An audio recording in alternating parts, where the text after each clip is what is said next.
Californian, but I cannot support this bill.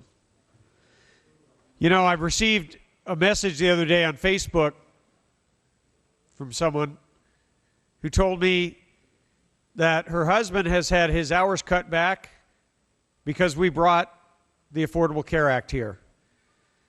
And they can't afford health care, and they can't afford to lose the hours that came with it. And all the people that support this bill voted for that bill. They voted to cut that family's hours. And not only did the husband get his hours cut, but so did the wife. And we all know this is happening all over the state of California. It's happening all over this country. So this is a false debate. We are coming in with the force of government to dictate a private contract between two individuals.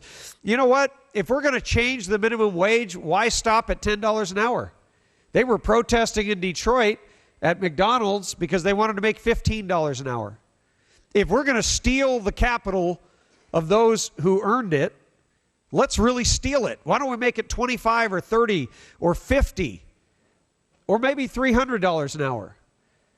Because when you really put it in those terms, all of a sudden it becomes a very different concept. But what you're really doing is you're putting at risk the jobs that you purport to save, because every time another regulation passes off this floor that is a burden to business owners, that makes it impossible for small business owners to survive. And it's the small business owners who generally hire people at minimum wage. I say that we say to people that the minimum wage jobs at fast food places ought to be open for teenagers. They ought to be transitional jobs. They're not there to support a family. That shouldn't be our goal. Our goal should be to bring back the manufacturing jobs that were paying $72,000 a year, but we wiped out 700,000 of those in a decade, including my own, which is why I'm here. So I have to stand against this misguided policy. This is a policy that will cost people their jobs. It will cost people and cost their families the ability to put food on the table.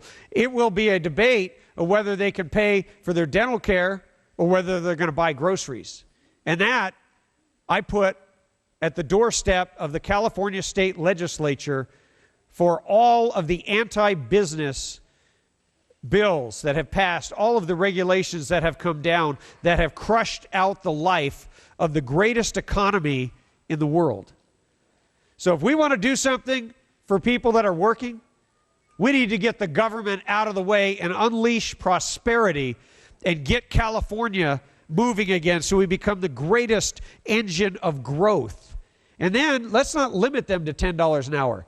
Let's hope they make 20 or 30, but let's let the free market set that rather than government dictate it. I urge a no vote.